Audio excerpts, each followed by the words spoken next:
I'm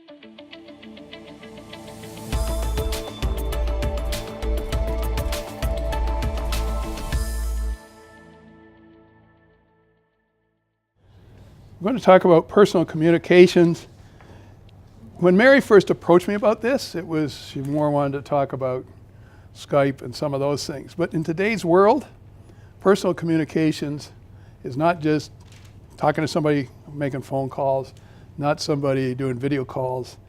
It's social networking. It's ways you communicate your activities both synchronously and asynchronously. And by synchronously, I mean you're talking real time. Asynchronously is what I alluded to in something earlier, where you can put a message up on Facebook overnight. I may not see it until I wake up in the morning.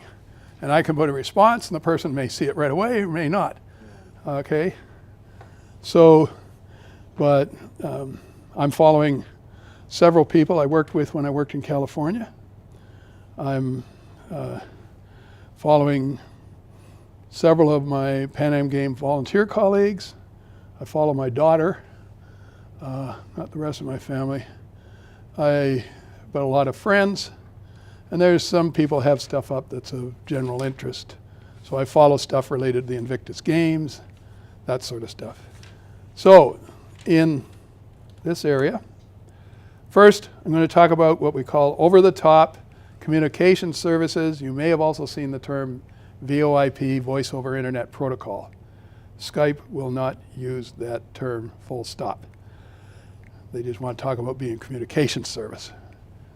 Over the top means you're not placing a call through a regular telephone service. So you're bypassing Bell, you're bypassing Rogers. I mean, yes, you're going in through the internet through Rogers and Bell. You're not using their phone service, okay? And it basically means that the session is between you and that person in England, and it's mitigated by the internet. It's not mitigated through what were normal voice channels.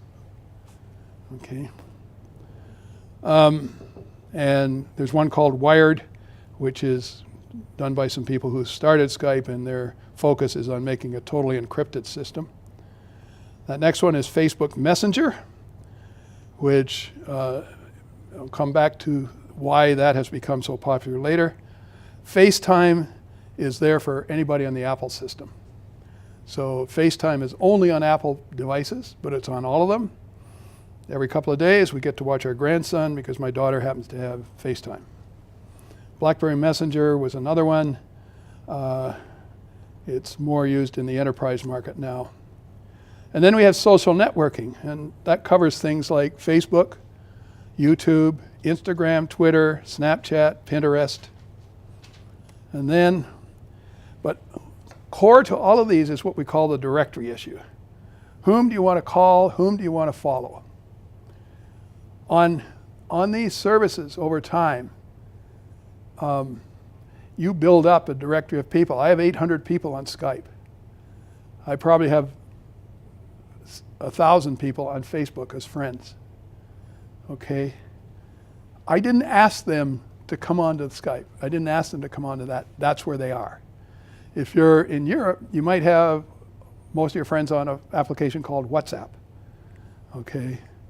Some people elect to be on Instagram and Facebook, but not on Twitter and Snapchat. Okay?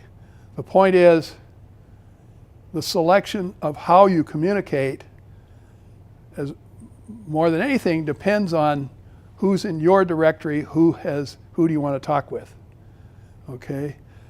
It's no use me using WhatsApp. I don't have anybody there.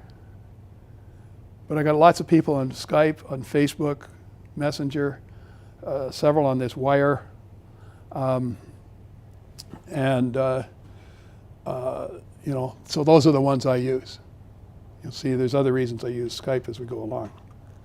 So it's what a friend of mine wrote a post on this a few years ago. It's all about the directory of users that drives the usage of a particular app by you as an individual. Okay? So you've elected who you want to talk to, and through that, your friends can call you on that or on those applications, or you can call your friends on those applications. So the thing is, these take you beyond the basic voice call. We're all used to picking up the phone, dialing a number, and talking to somebody. When Skype came out, they introduced this idea of chat or instant messaging, so you could also have text message exchanges with them. Now, the difference from SMS is your text messages can be as long as you want, and as you'll see in a few minutes, there are other things you can do as part of that messaging. And then they came out, Skype first came out in 2003 with chat, message, and voice. It took about 5 years before they came out with video calling. Their first video calling was on what we call 320 by 240. They were little postage stamp size things that would show up in your computer. And then they went to VGA resolution, which gave you much bigger pictures in the video. But they also had to develop the infrastructure that's needed to go behind to do those higher resolutions, do those higher speeds.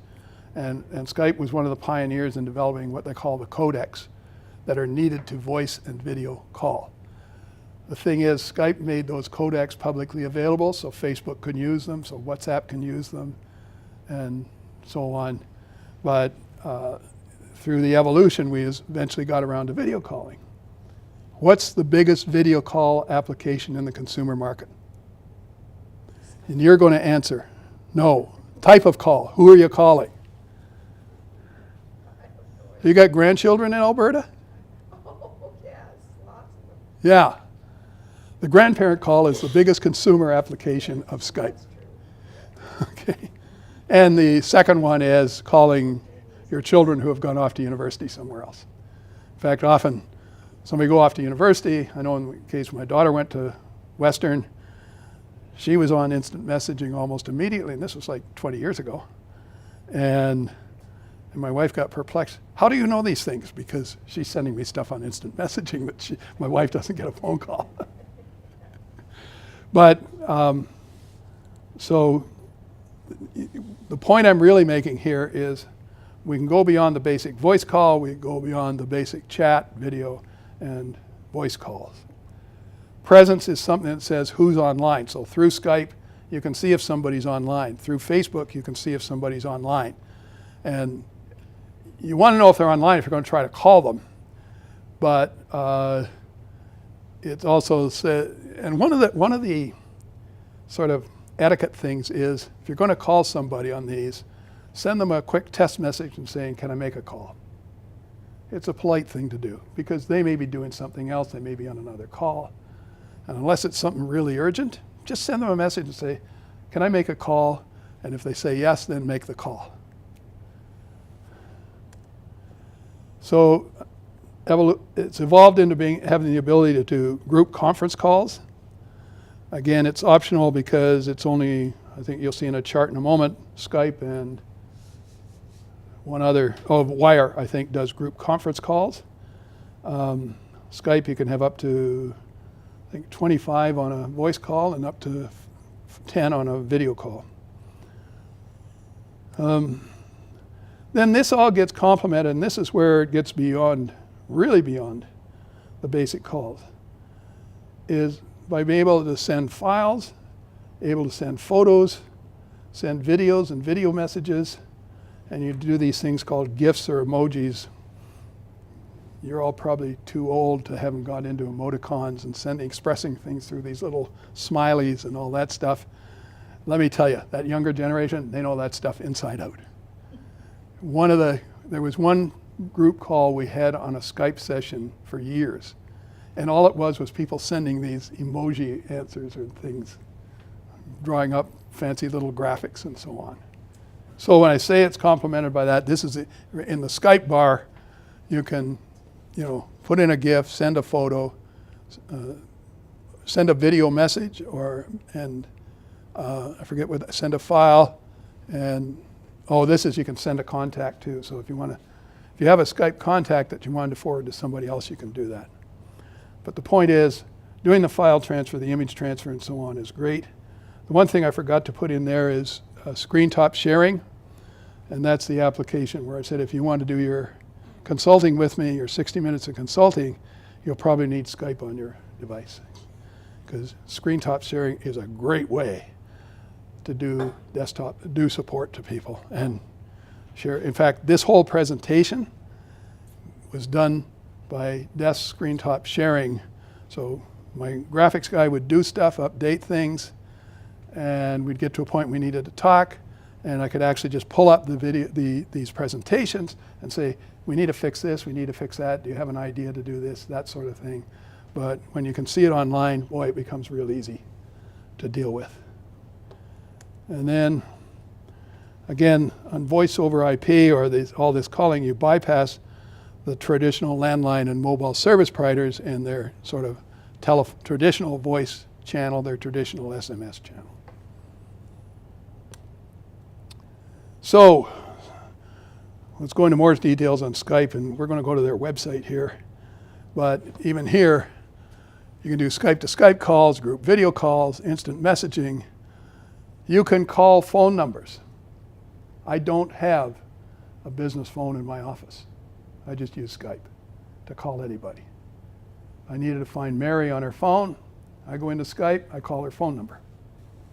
Skype is unique in doing that. And then I mentioned screen sharing, but so I go down here, those are the things I showed, but it says here, discover all of Skype's features. Your calls can be to mobiles and landlines in some countries. There's an extra charge because it's the caller who pays for a mobile call in Europe, as opposed to here. What was I going to say? If you make a call here, that goes to you, the called party somehow. Anyways, it's the reverse on mobile calls. Group calls, you can forward calls. So you make a call on Skype and you need to forward it to somebody on their phone number, you can do that. When I make a call to somebody on Skype, it actually has my cell phone ID, caller ID, because that's one way they can call me. And that also means that caller ID goes out on calls to landlines and mobile phones. Forget about Skype to go. The video, you got your one-to-one and group video calls. We talked about emojis. Video messaging means instead of leaving a voice message, turn on your camera and you can do a video message and leave it with the person. Especially important if you want to show them something, like, here's my doggy, he can bark, or here's what your grandson's done in the last couple of minutes. You can leave a voice message. All the little icons, smileys, and so on. And then you can send files, screen sharing. You can do group screen sharing. So if you have that 9 people on a video group call, you can have another screen actually showing a screen for your whole discussion. So it's a way to do presentations. It's just to, especially when you're sending text messages. I sent a few years ago and some people told me not to bother with those anymore. No, it's a way to, I can send an emoji with a wink. When I make a comment about something that might be sarcastic or mildly sarcastic, I put a wink at the end, It's just an expression of emotion. Okay. There's All right. some that dance around. That's fine. You don't have to dance with it. In fact, one of the things I use them for is when people, if people registered their birth date on Skype, you get a message saying it's their birthday. So I send them a message, happy birthday, have a good day. I show a birthday cake, a wine glass or a beer glass, and a person dancing. It just expresses in a way of re-emphasizing have a good day. My niece calls me from Australia. Yeah. Skype. It costs her $1.50 just to talk for almost an hour. Yet I don't have Skype. Now, Well, that's why it costs $1.50, because when you call the phone lines, you actually have to pay some money. So like I've got $14 I put in every few months, and I get charged 2 cents a minute or something. So this is the money goes to Skype, it doesn't Yeah. go to the phone company? Right, it goes to Skype. Yeah. Which is today, you know who owns Skype? No. Oh, you not? Microsoft. That's why it's Oh, Microsoft. That's why it's being incorporated into Office 365. Okay. So that gives you some idea. Skype is cross-platform. It can run on, in fact, if I click here, you know, it says mobile and it's showing Skype on the iPhone, Android, Windows 10 mobile, which is not around much anymore, the iPod Touch, and at one point they had BlackBerry support, but that's gone away. So sometimes there is a message, this is Microsoft Office, update your Skype or do something with the Skype. Is that important to follow the Microsoft message? I don't know, are you on a Microsoft subscription? On one computer I am. Yeah, but do you pay a monthly fee for getting your, no. This is, your Skype will be disconnected. Is that a fraud or is that something real? If they're saying it'll be disconnected, be careful, it may be a fraud. Yeah. So, you know, there's Skype on the iPad and the Android tablets. Or notice that here it says computers and says get Skype for Mac. If you're on a Windows machine, it would say get Skype for Windows. That was on the Apple Watch, but they said we need to restructure that. And so, and this is where you go in and you get to set things like your caller ID, your Skype number. And like I have a number, I have a US number. If you call 650-488-4610 in the US, that comes through to my Skype.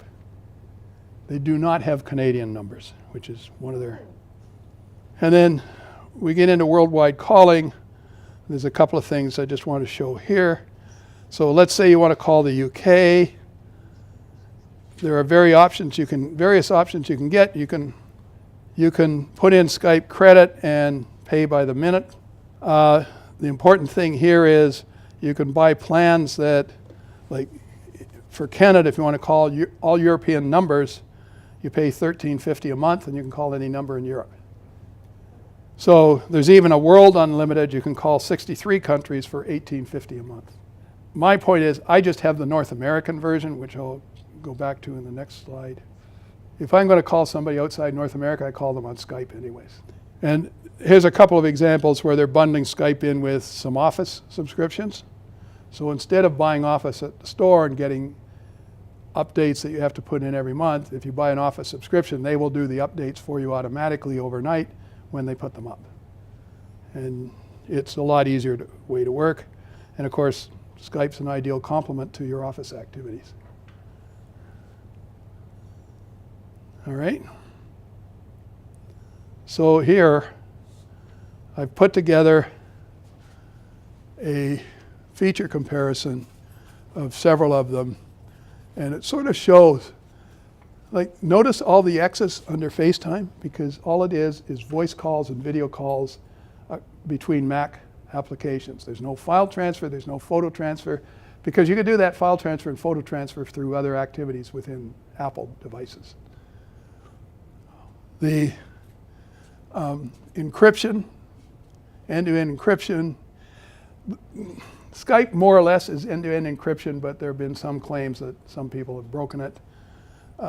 Microsoft needs to clarify that, but they certainly went a long way to encrypting things, and if there's still some backdoors, I don't know, but Messenger is definitely not encrypted. WhatsApp is. The Mac stuff, it's irrelevant to some degree. And on this Wire application, his focus, I know the CEO there, and his focus is entirely on everything being encrypted. Now the problem they run into, fortunately, the company is headquartered in Switzerland and operates out of Berlin, but the problem they run into is security agencies like the police can't do the wiretapping. Okay? So there's huge conflicts between government, and there was a case in the States where some police force wanted Apple to break into a phone, and Apple wouldn't do it. Right. Finally, they found some company in Israel that knew how to do it. But, so that's going to be a contentious issue for a while. Anybody use faxes in the last year? Receive a fax? Send one? Okay. Here's an application I will claim I have been personally involved with the evolution of this one. If you had a fax, you had a fax machine, you had to have a phone line that you paid every month for, you had to have a fax machine, and so on. With today's, They're still around, aren't they? Yeah. well, they are. There's Doctors' offices. doctors, the healthcare market is huge because of the security issue. Okay?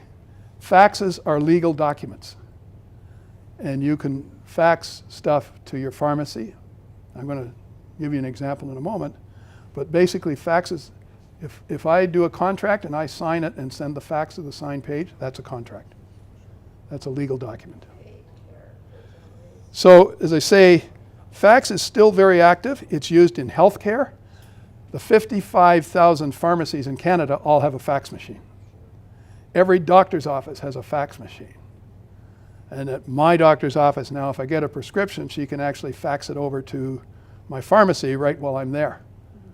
Sometimes she prints them out, however, and so then I go to this application in PAMFax and I take a picture of the fax and I send it. I had a procedure for prostate cancer at Sunnybrook a few years ago. My wife was driving me home. They gave me a prescription. Driving off the Sunnybrook campus, I'd taken a picture of the prescription before I left the hospital. I drove off the Sunnybrook campus, sending the fax. 25 minutes later, we were at home in Streetsville, and I was picking up my prescription. Okay? So, real estate uses it heavily. Every real estate office has fax. Every legal office has fax.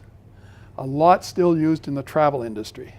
So people like to say, you know, some of the geeks and so on don't realize sometimes there are applications that run on forever and services. And just because you can do a voice over internet application on the internet doesn't mean fax has gone away. So this PAMFax application, you download and install this PAMFax application. It's totally secure, it's internet-based, and it's worldwide. One of the other thing about faxes is if you try to send a fax overseas, you have to pay, on a phone line, you have to pay international long-distance charges. Okay? So this works in a different way.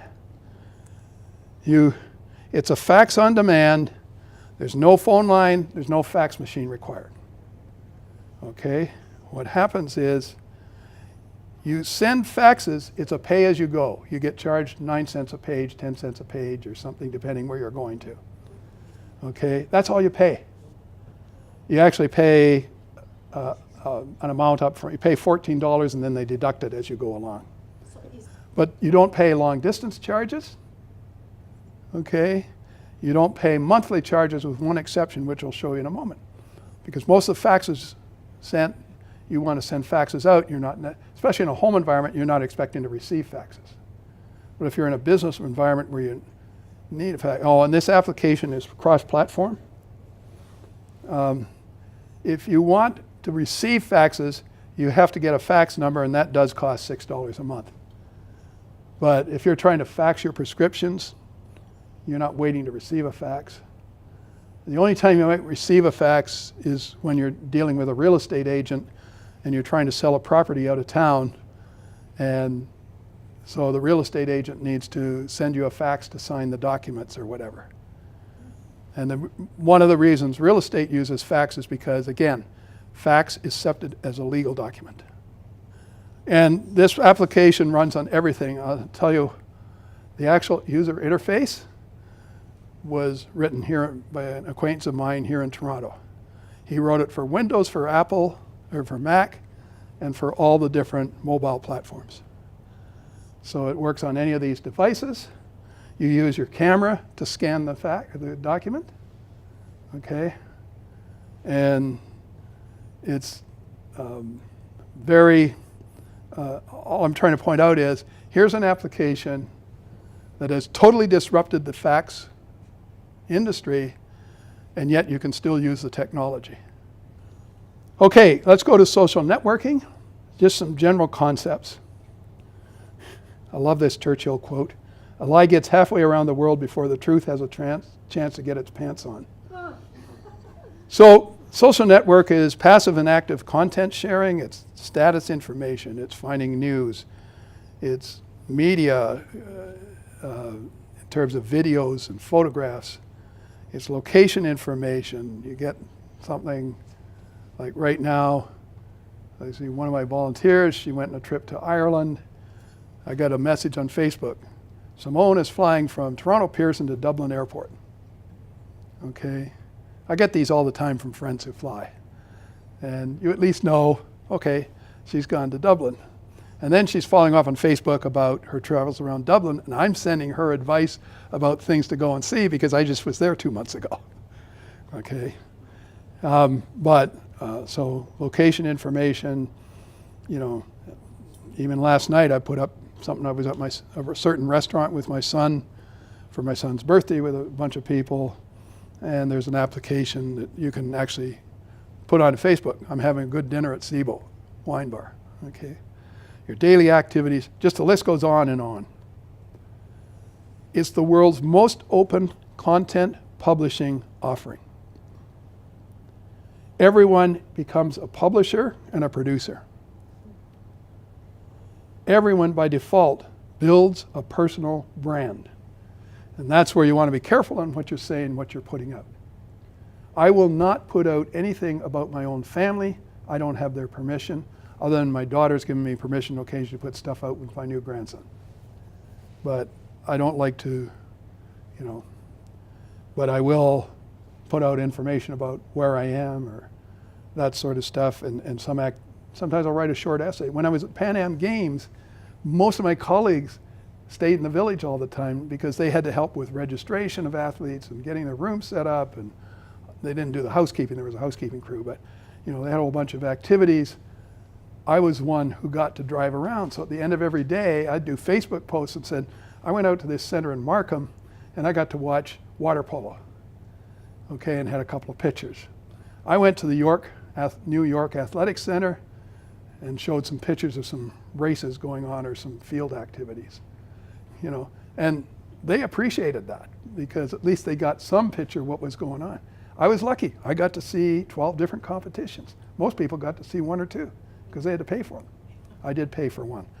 I paid to go to an evening athletics that I'll never forget. There is little or no curation of the content that is published. And it comes back to questions about fake news and so on. Facebook is now putting up stuff where you can report something that you suspect is fake news. They'll check it out. If they get a lot of reports on something, that account will be shut down. So they're taking a more proactive attitude. They got thousands of people monitoring what's going on Facebook. The revenue for these places is driven by advertising models. So it's just like newspapers got revenue driven by the advertising. Broadcast media relies on advertising for revenue. And Facebook and Google and others have developed models for getting revenue through advertising. But on Facebook posts, on Instagram posts, you will see something that says sponsored or something to indicate that this is an ad. Now I find, on the other hand, the good news is a lot of the ads are focused on what you're interested in because it's seen what you've been looking at. Okay, I bought this Google Home the other day. I still get ads popping up about you want to buy a Google Home. You know, but it is driven largely, advertising is something like 98% of Facebook's revenue in spite of everything else they're doing. But what you're doing is funding a whole bunch of research and development of new products. Privacy almost becomes an afterthought, but I will talk about that. Privacy in part is limited by what information you give. But if I tell somebody that I've flown to Edinburgh, do I want to tell them when I fly and give away the fact my house is empty? In my case, I don't worry because I'm in a condo, there's a concierge.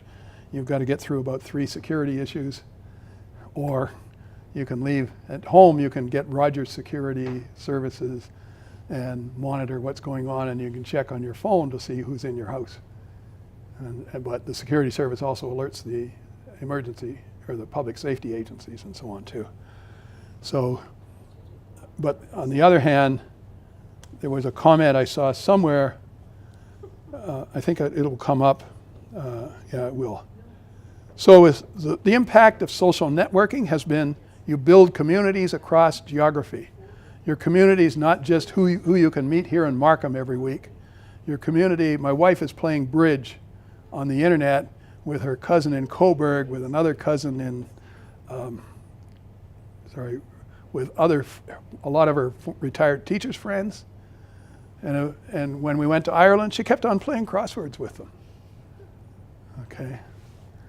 So geography goes away as a limitation. It involved in grassroots organizing. You see lots of Facebook posts about let's raise money for Hurricane Harvey victims. Okay. And all sorts of other things.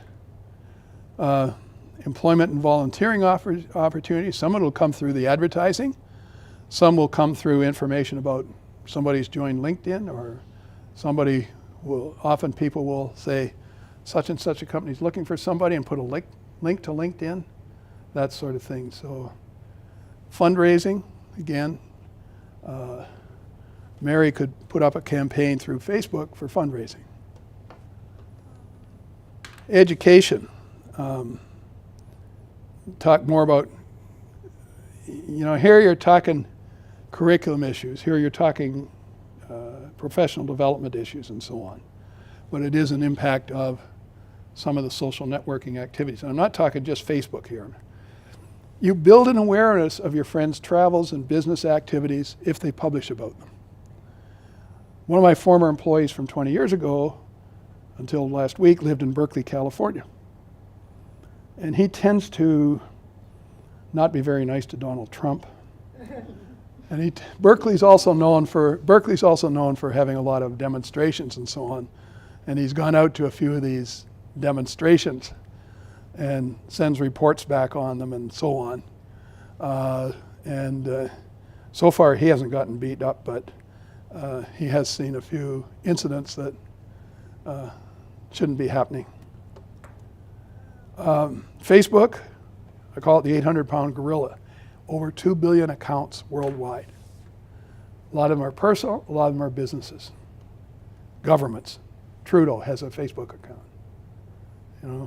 Government agencies have Facebook. It's an uncurated self-publishing platform. In other words, you put your stuff up at your own risk, but they are monitoring it for abuse, hate, fake news, that sort of stuff. So if they start seeing a pattern and somebody reports a pattern, they will investigate. It's cross-platform. It works on everything. It'll work on that fridge that I showed you. I can get it to come up on my TV.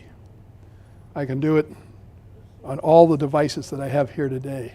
Friends, who you have on all these, it's your selection. If somebody says, I want to be your friend, you don't have to accept it. And the advice is, unless you really know them, or unless you're interested in something they're doing, if it's a public figure, and you want to know what Justin Trudeau is doing, or what the leader of the Conservative Party is doing, etc., it's your option as to whether you have them on your Facebook. But it's your option, your choice. Remember I said, you have to make a lot of decisions here. Privacy is limited, but they need your information to share some content, and I think I have something maybe on the next slide. You can control privacy. I think I have something on the next slide. Of course, there's a news feed, photos, videos, location, all that sort of information you can put into your news feed, into your timeline. And notifications. So if somebody puts an entry into Facebook, I might get one of these notifications like I have here. And I just open, and I happen to say, CBC News says Hurricane Irma makes landfall in Florida Keys. Facebook management. You build your profile around your content that you select to include. So you want to put your birthday in, put it in, and I'll send you birthday greetings on your birthday. If you don't put it in, I'm not going to send you birthday greetings, but it's your option. I usually just put in the date because I don't want them to know I'm a young senior. And Mary, I don't use the word elderly.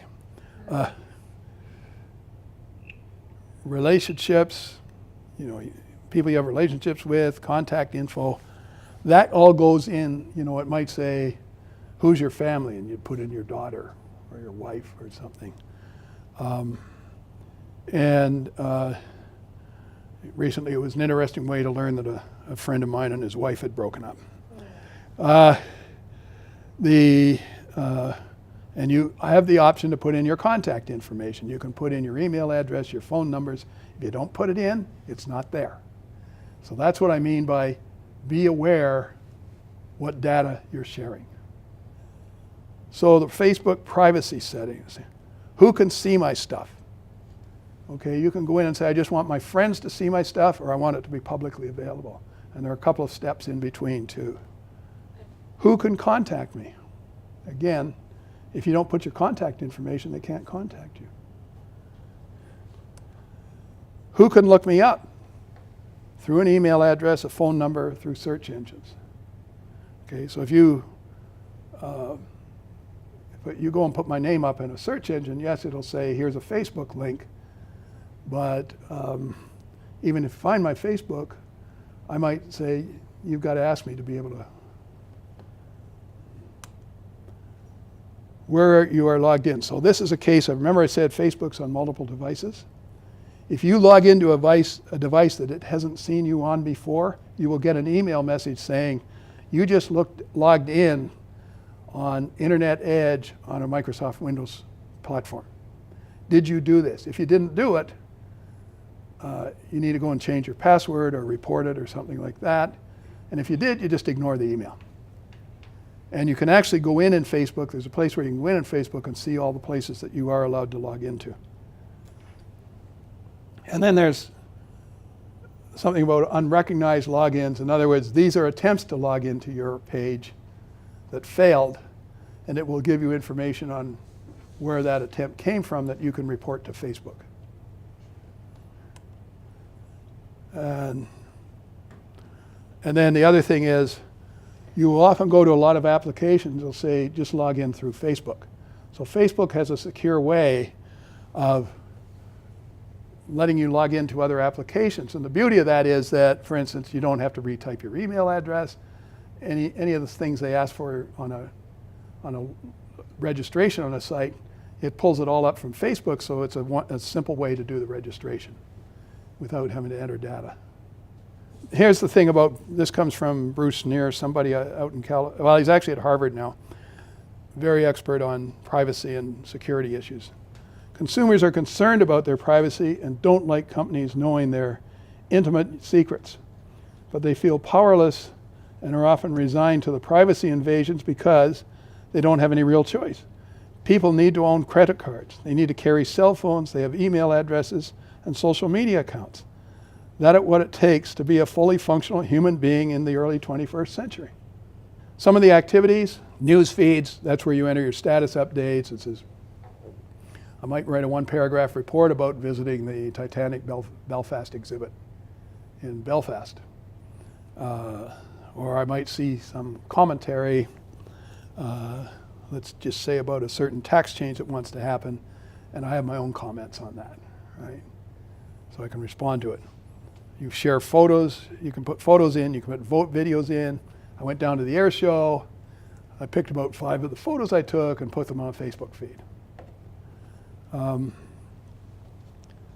Activity, all this comes from people, the pages that you follow, which are company pages, and groups that you can follow on Facebook.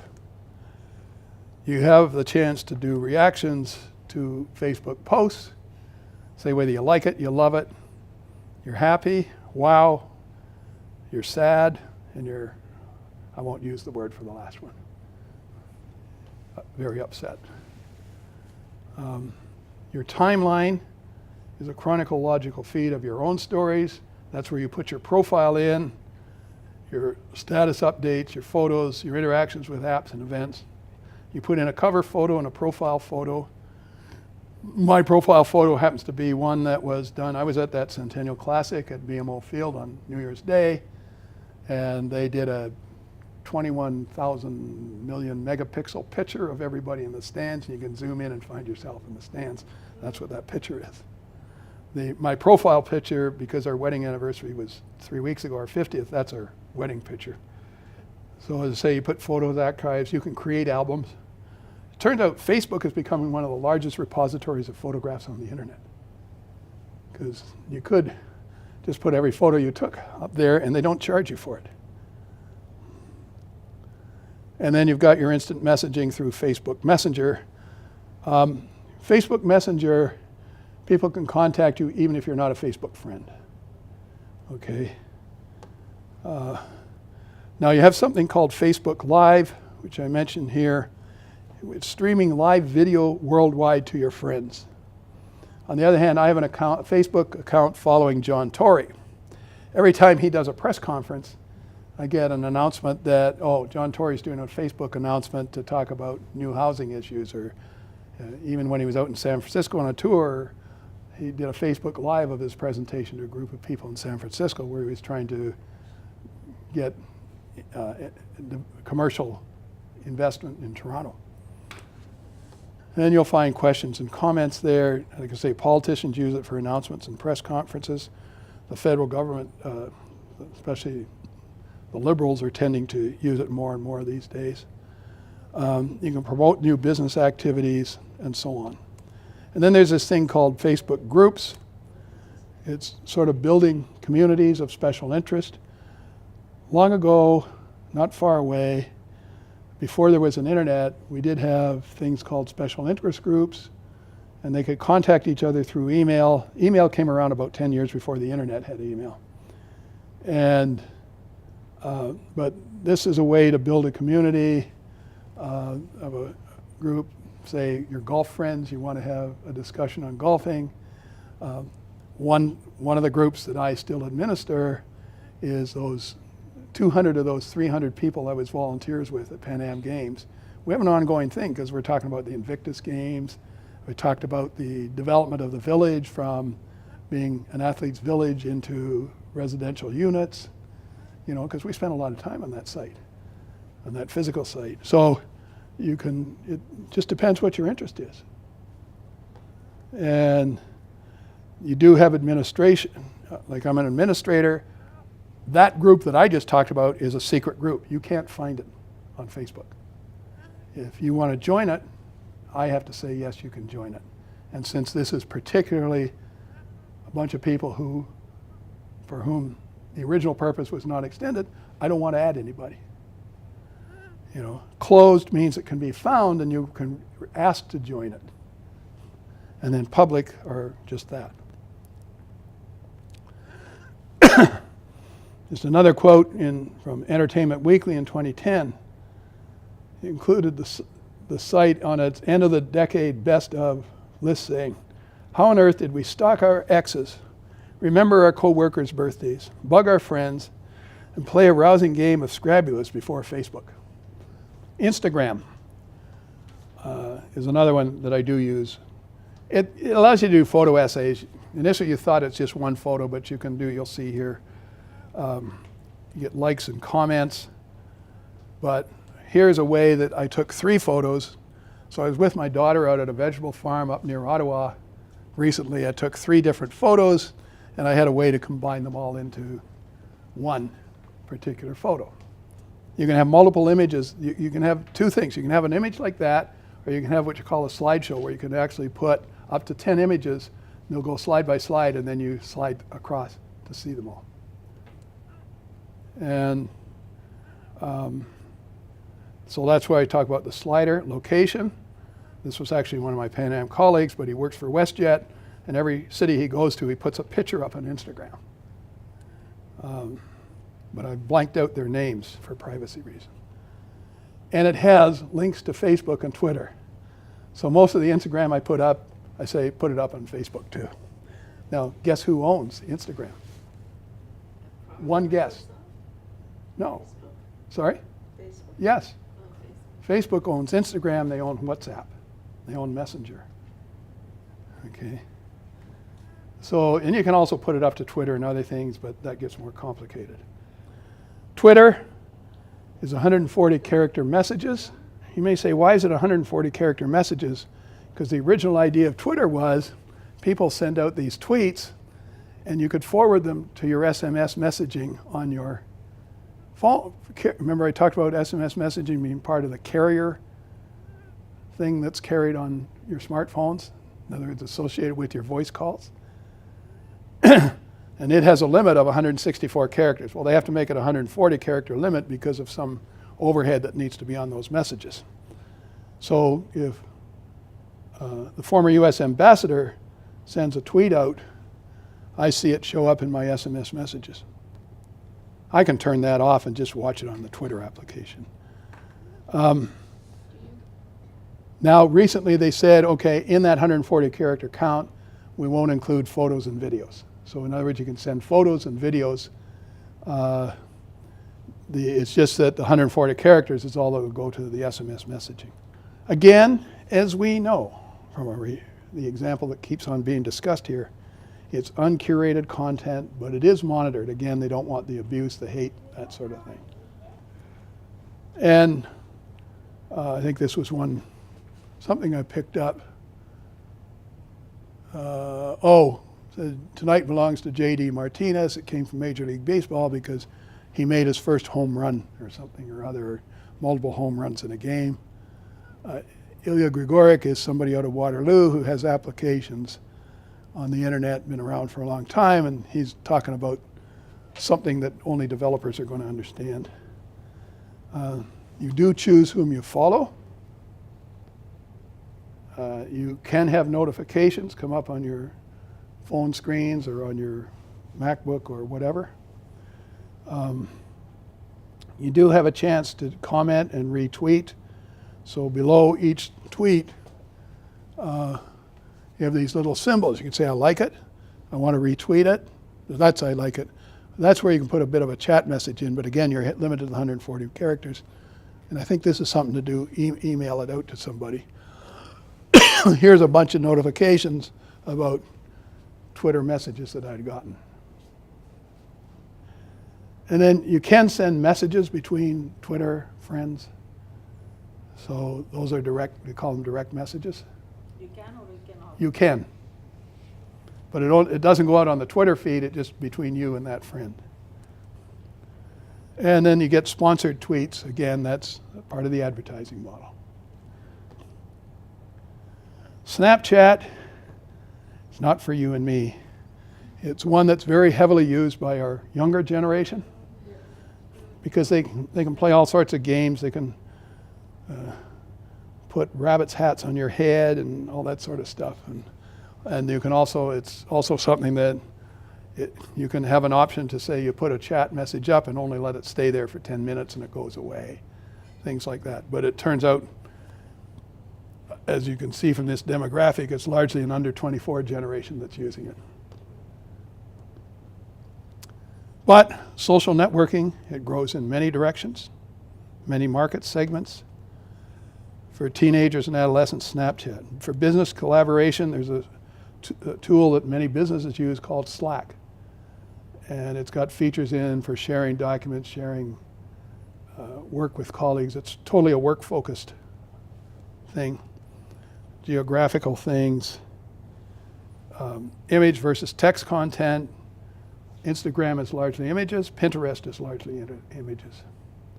Resumes. LinkedIn is considered social networking, but that's your resumes.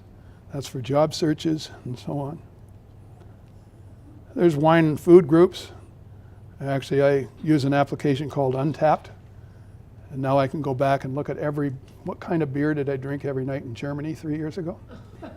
Or what kind of Scottish and Irish beers did I drink every night at the beginning of June?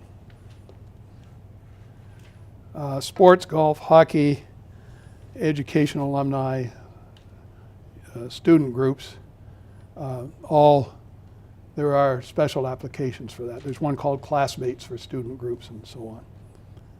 And that is the end of talking about social networking.